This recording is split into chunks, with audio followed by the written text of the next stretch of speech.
Bueno, muy buenos días. Qué tibio se volvió. Muy buenos días. Ahí está. Hay que sacudirse un poco, ¿no?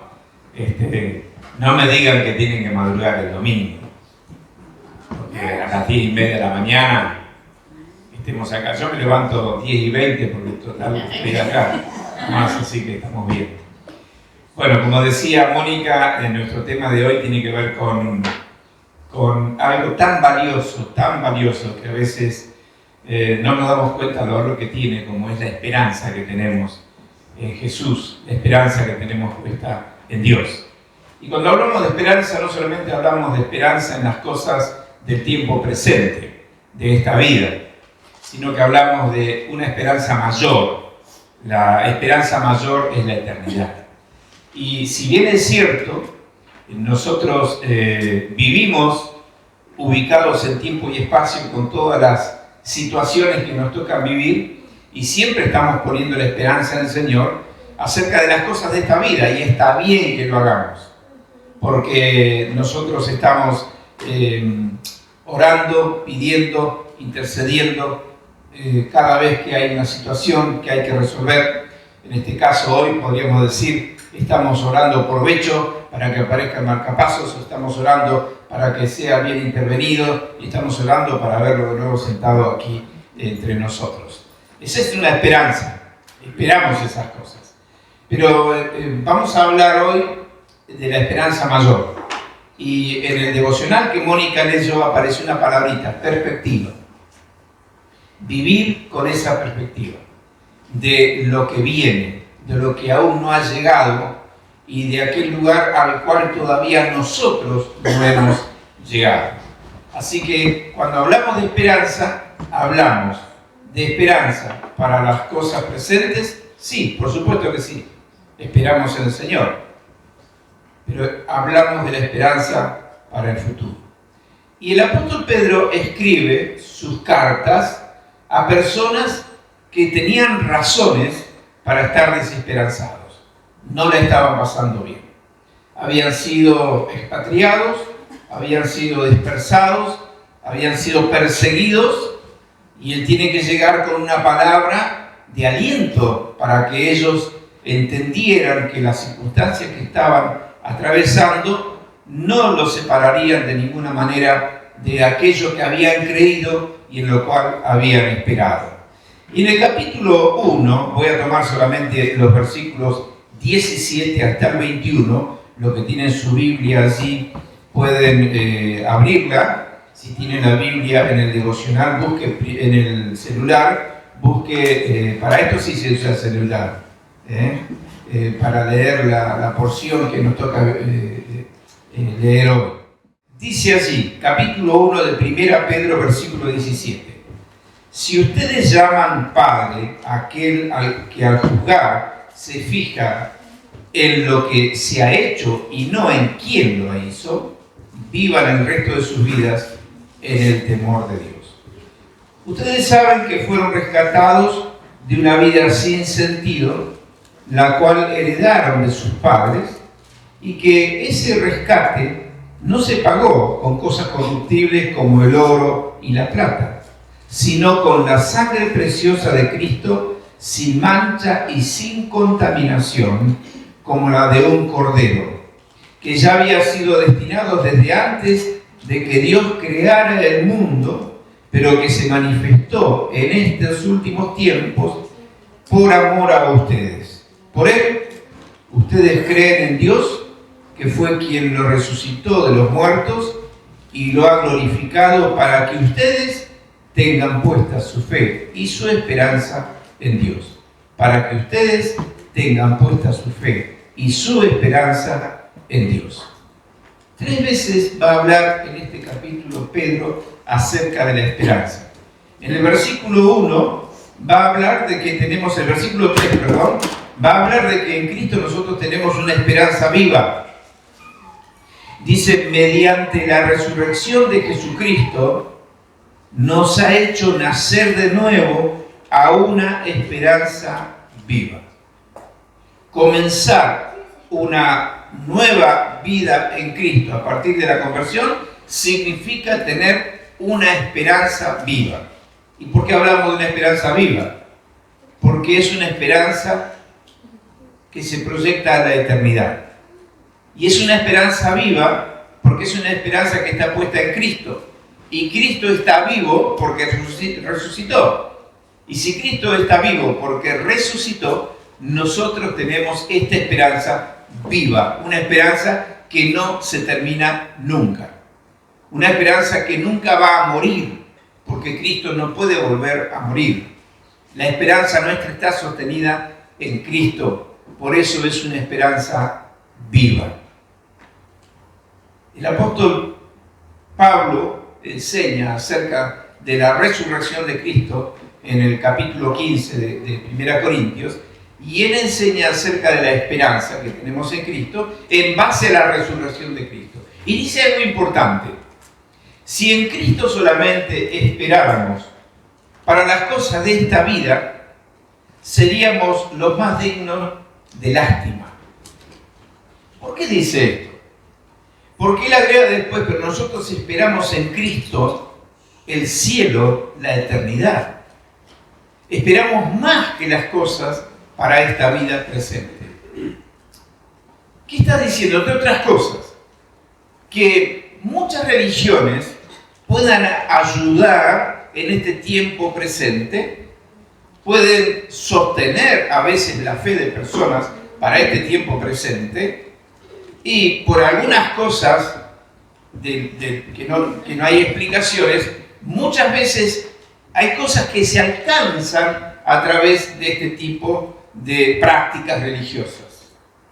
Pero dice Pablo, bueno, si nos vamos a poner al mismo nivel que todas las religiones, entonces no tienen que tener lástima.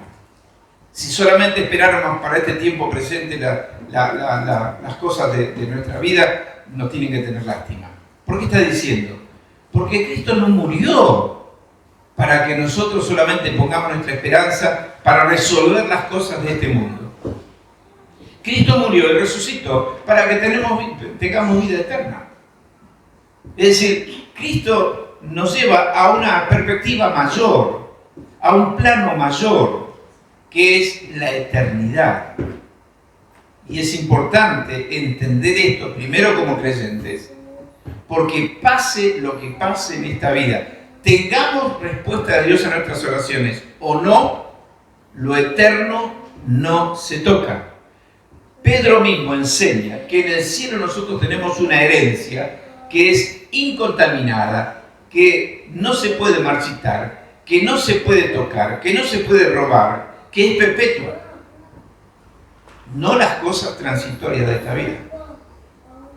Entonces, la esperanza nuestra es una esperanza viva. Es una esperanza que está latente en nosotros cada día de nuestra vida.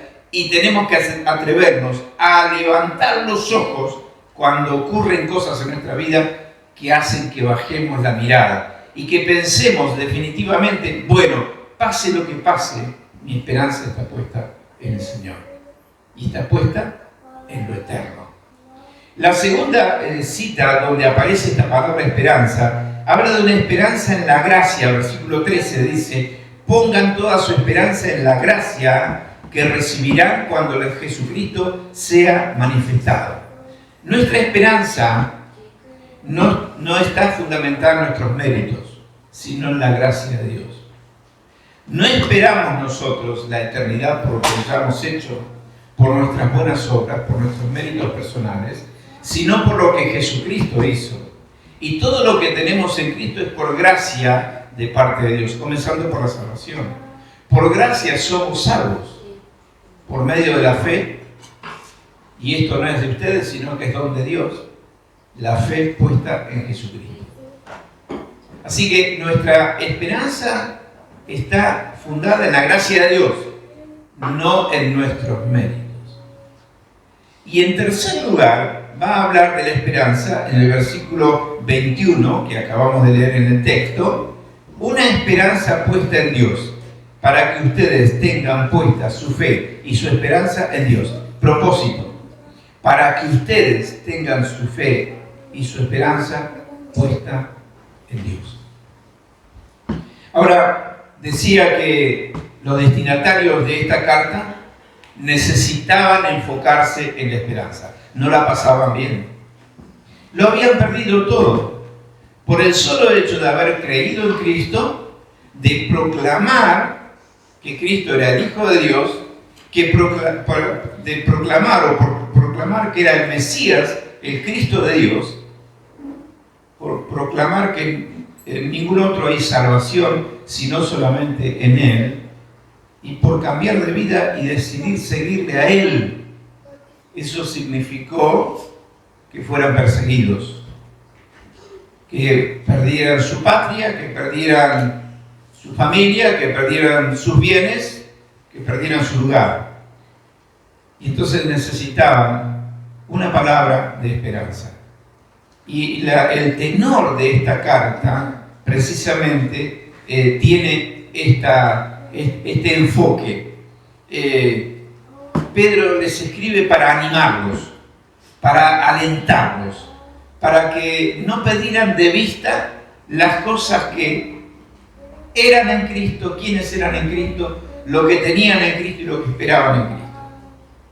Y siempre digo esto, nosotros tenemos que pensar siempre, ubicarnos en quiénes somos en Cristo. Somos hijos de Dios. En Cristo tenemos salvación. En Cristo tenemos vida eterna. ¿Qué tenemos en Cristo? Precisamente la salvación, la vida eterna. ¿Y qué esperamos en Cristo? La consumación de todas las cosas y definitivamente poder estar con Dios para siempre. Y con todo lo que viene a partir de allí. Esto encierra este concepto de la esperanza, esta verdad acerca de la esperanza y este enfoque que nosotros tenemos que tener de la esperanza. Estos creyentes necesitaban renovar la esperanza cada vez. Bueno, nos pasan cosas en la vida donde nosotros tenemos que aprender a renovarnos en la esperanza que tenemos en el Señor. Ahora, ¿qué espera Dios como testimonio de esa esperanza? En primer lugar, que vivamos como hijos de Dios el resto de nuestras vidas. Así dice el texto. Para que vivan el resto de sus vidas en el temor de Dios. Para que vivamos todo lo que nos queda por delante, algunos más, otros menos, pero que sea el tiempo que sea, podamos vivir en relación a Dios. La palabra temor no es la palabra miedo. La palabra temor es la reverencia, la conciencia de la presencia de Dios en nuestras vidas todos los días. Aprender a vivir todos los días conscientes de que el Señor está. Él lo prometió y lo recordaba también Mónica en el devocional. Jesús dijo, yo estoy con ustedes, ¿cuántos días al año? Todos los días. ¿Hasta cuándo? Hasta el fin. Jesús está con nosotros todos los días. Aprender a vivir y vivir en el temor de Dios es tomar conciencia de esa realidad cada día de nuestra vida. ¿No es verdad que no siempre nos sucede? No siempre vivimos conscientes de la presencia de Dios. Miren, si nosotros viviéramos conscientes de la presencia de Dios, donde estemos, cómo estemos haciendo lo que estemos haciendo, nuestro estilo de vida cambiaría radicalmente. Si fuéramos conscientes de la presencia de Dios, cada momento de nuestra vida cambiaría radicalmente. Porque todo lo que encierra eso, la presencia de Dios en nosotros y con nosotros, cambia totalmente la perspectiva acerca de nosotros mismos, de las circunstancias y también de lo que viene en el futuro. Aprender a vivir. ¿Qué espera Dios como testimonio de esa esperanza que tenemos en Él? Que recordemos siempre que lo que tenemos es por el sacrificio de Cristo y no es por nuestros méritos. Y leíamos en el texto que nosotros nos fuimos rescatados de esta vida sin sentido con cosas materiales, como el oro o la plata. No fuimos rescatados con cosas materiales. Que otros paguen por nosotros, aunque eso lo dudo mucho, o que nosotros intentemos comprar la gracia de Dios y la salvación con cosas materiales. Bueno, hay personas que han vivido muy equivocados en este sentido. Se les enseñó que la gracia de Dios y la salvación se obtenían haciendo buenas obras, haciendo cosas que agradaran a Dios. No es que Dios no espera de nosotros eso, pero nunca Dios pide eso para darnos su salvación. En todo caso, lo que pide Dios es que nosotros, como testimonio de esa salvación que tenemos en Cristo, hagamos buenas obras, vivamos una vida agradable a Él, tengamos buenas acciones para con los demás, tengamos un estilo de vida de una moral cristiana. Bueno, eso lo espera Dios, pero no lo espera a cambio de nada, sino como testimonio de lo que somos en Cristo. Recordar que el precio de nuestra salvación fue la sangre preciosa de Cristo, sin mancha y sin contaminación. Ese es el precio. ¿Qué espera Dios de nosotros? Que sepamos que Él nos rescató de una vida sin sentido y que hemos sido comprados por un alto precio, que fue la sangre de Cristo, su vida entregada por nosotros. ¿Qué espera Dios de nosotros? Que reconozcamos que somos objeto de la muerte y la glorificación de Cristo. Parece un detalle esto, pero es una verdad fundamental. Nosotros somos el objeto del amor de Dios. ¿Recuerdan Juan 3:16? De tal manera amó Dios al mundo que dio. El objeto de su amor somos nosotros. Y en el amor Dios proveyó en Cristo nuestra salvación. De tal manera nos amó Dios que dio a su único Hijo, para que todo aquel que en él cree no se pierda, sino que tenga vida eterna. Sin Cristo no tenemos nada, en Cristo lo tenemos todo. Bueno, esta no es una enseñanza menor, no es una verdad menor, no es un detalle. Somos el objeto de la muerte y la glorificación de Cristo. Dice, por Él ustedes creen en Dios, que fue quien los resucitó de los muertos y lo ha glorificado para que ustedes tengan puesta su fe y su esperanza en Dios. Ese fue el propósito de Jesucristo. En venir a este mundo, vivir como vivió, hacer lo que hizo, ir a la cruz, resucitar, ascender a los cielos, ser glorificado, todo por nosotros. ¿Para qué? Para que la fe de ustedes y la esperanza sean puestas únicamente en Dios. Porque Él ya lo hizo todo. Y nosotros solamente tenemos que poner nuestra fe y nuestra esperanza en Dios. Señor, queremos darte gracias en esta mañana porque tu palabra nos recuerda acerca de la esperanza que tenemos en Cristo. Queremos agradecerte, Señor, porque esta esperanza no es por nuestros méritos, sino por los méritos de Cristo. Y esta esperanza es viva. Y queremos, Señor, reconocer esta esperanza una vez más, darte gracias por Cristo, quien es nuestra esperanza, para aprender a vivir cada día conforme a ella. Gracias, Señor.